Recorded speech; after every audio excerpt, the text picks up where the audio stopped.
ನೀನು ಹೋಗುವ ಎಲ್ಲಾ ಸ್ಥಳಗಳಲ್ಲಿ ನಾನು ನಿನ್ನ ಸಂಗಡ ಇದ್ದು ನೀನು ಕೈ ಹಾಕಿದ ಕೆಲಸವನ್ನು ಸಫಲಪಡಿಸಿ ತಿರುಗಿ ಈ ಜಾಗಕ್ಕೆ ಬರಾತನ ನಾನು ಬಿಡಲ್ಲ ಅಂತ ದೇವರು ಹೇಳ್ತಾ ಇದ್ದಾರೆ.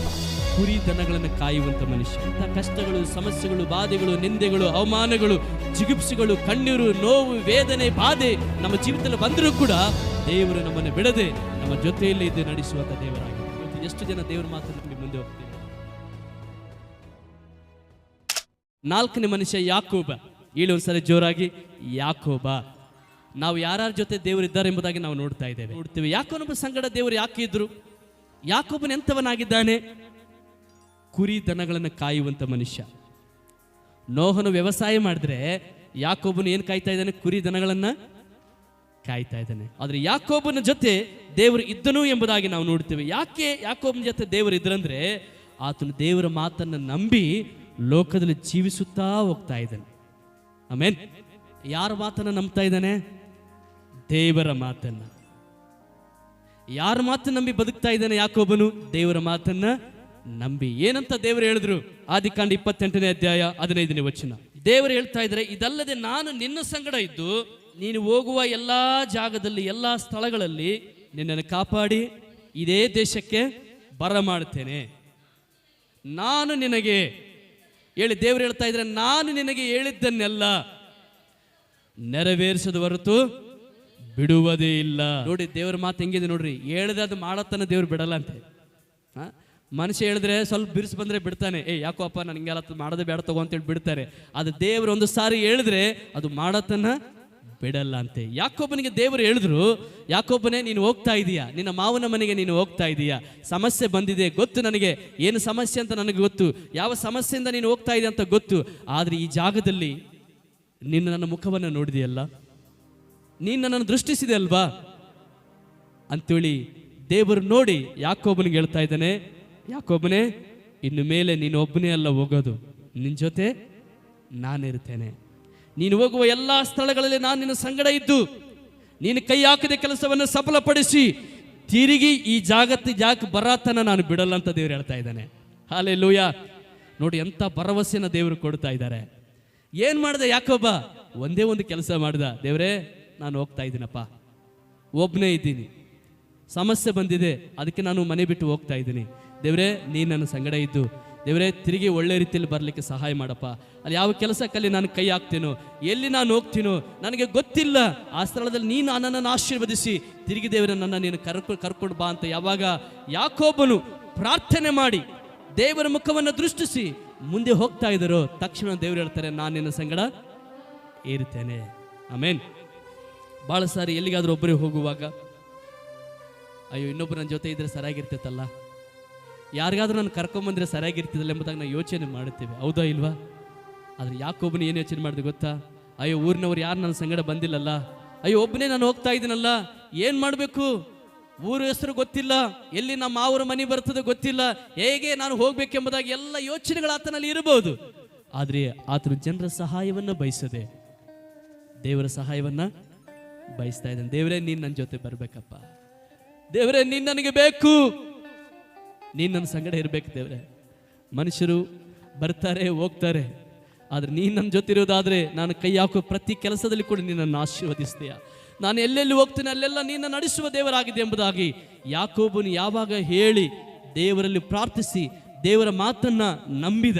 ದೇವರು ನಮಗೆ ವಾಗ್ದಾನ ಮಾಡಿದ್ದಾರೆ, ನಾನು ನಿಮ್ಮ ಸಂಗಡ ಇರ್ತೇನೆ, ಯುಗದ ದಿನದ ಎಲ್ಲಾ ದಿವಸಗಳು ನಾನು ನಿಮ್ಮ ಜೊತೆಯಲ್ಲಿ ಇರ್ತೇನೆ, ನಾನು ನಿಮ್ಮನ್ನು ಕೈ ಬಿಡುವುದಿಲ್ಲ, ತೊರೆಯುವುದಿಲ್ಲ, ಎಲ್ಲಾ ದಿವಸ ನಾನು ನಿಮ್ಮ ಸಂಗಡ ಇರ್ತೇನೆ ಎಂಬುದಾಗಿ ದೇವರ ವಾಗ್ದಾನ ನಮಗಿದೆ.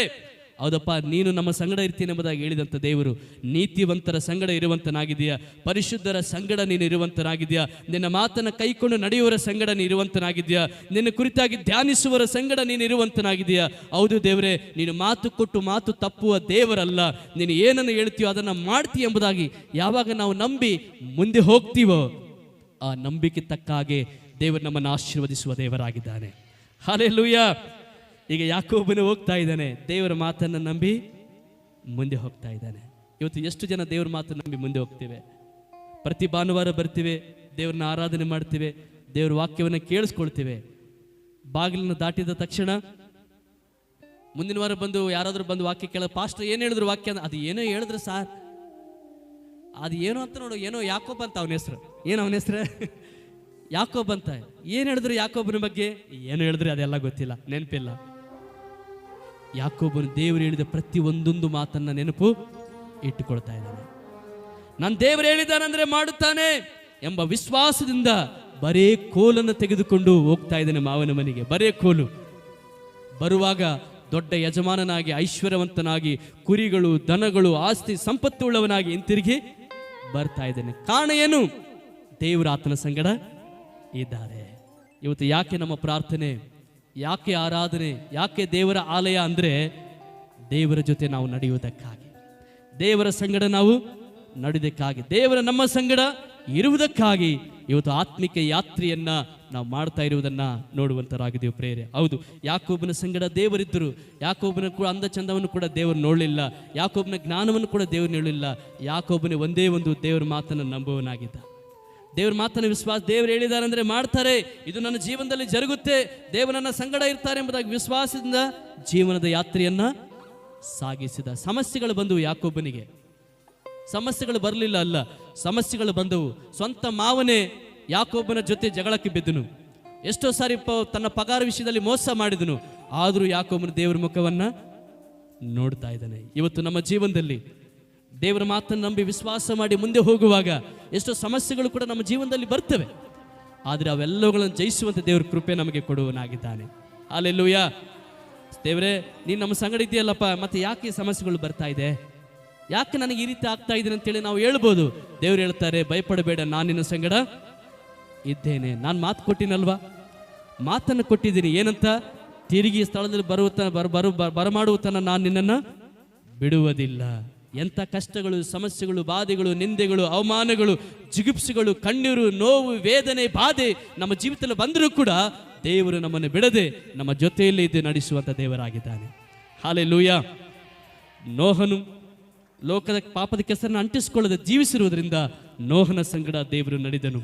ಯಾಕೋಬನು ದೇವರ ಹೇಳಿದ ಮಾತನ್ನ ನಂಬಿದರ ಮೂಲಕವಾಗಿ ಯಾಕೋಬನನ್ನ ಉನ್ನತವಾಗಿ ದೇವರ ಆಶೀರ್ವಾದ ಮಾಡಿದ. ಇವತ್ತು ನೀನು ನಾನು, ಹೌದು ದೇವರೇ, ಲೋಕದ ಕೆಸರನ್ನು ನಾನು ಅಂಟಿಸಿಕೊಳ್ಳದೆ, ಲೋಕದ ಪಾಪದಲ್ಲಿ ನಾನು ಬಿದ್ದು ಹೋಗದೆ, ಲೋಕದವರ ಹಾಗೆ ನಾನು ಜೀವಿಸದೆ, ಯಾಕೋಬನ ಹಾಗೆ ದೇವರು ಹೇಳಿದ ಪ್ರತಿ ಮಾತನ್ನ ನಂಬಿ ವಿಶ್ವಾಸ ಮಾಡಿ ಮುಂದೆ ಹೋಗ್ತಾರಲ್ಲ, ಅವರ ಸಂಗಡ ದೇವರು ಇರುವವನಾಗಿದ್ದಾನೆ.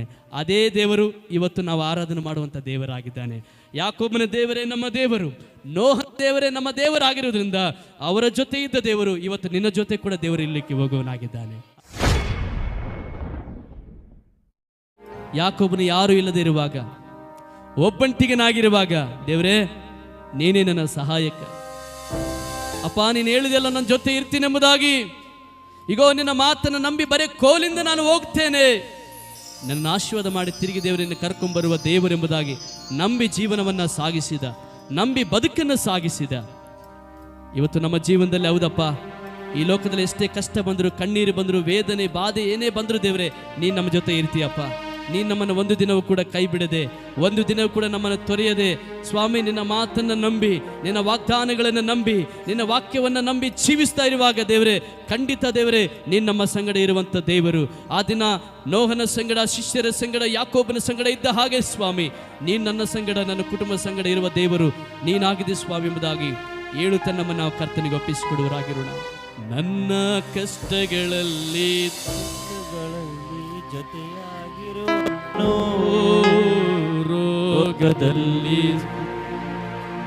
ಸುಖವ ಕೊಡುವವನು, ಕೊರತೆಗಳನ್ನು ನೀಗಿಸುವವನು ನೀನೇ ದಯಾ. ನನ್ನ ಕೊರತೆಗಳನ್ನು ನೀಗಿಸುವವನು ನೀನೇ ಸಯ್ಯ. ಸೋಲುಗಳಲ್ಲಿ ಜಯವ ಕೊಡುವ ನೀನೇ. ನನ್ನ ಎಲ್ಲ ಸೋಲುಗಳಲ್ಲಿ ಸ್ವಾಮಿ, ಸೋಲುಗಳಲ್ಲಿ ಜಯವ ಕೊಡುವ యేసయ్య, యేసయ్య ಇಲ್ಲದೆ ದೇವರೇ, ನೀನು ನನ್ನ ಜೊತೆ ಇಲ್ಲದೆ ನಾನಿಲ್ಲಪ್ಪ.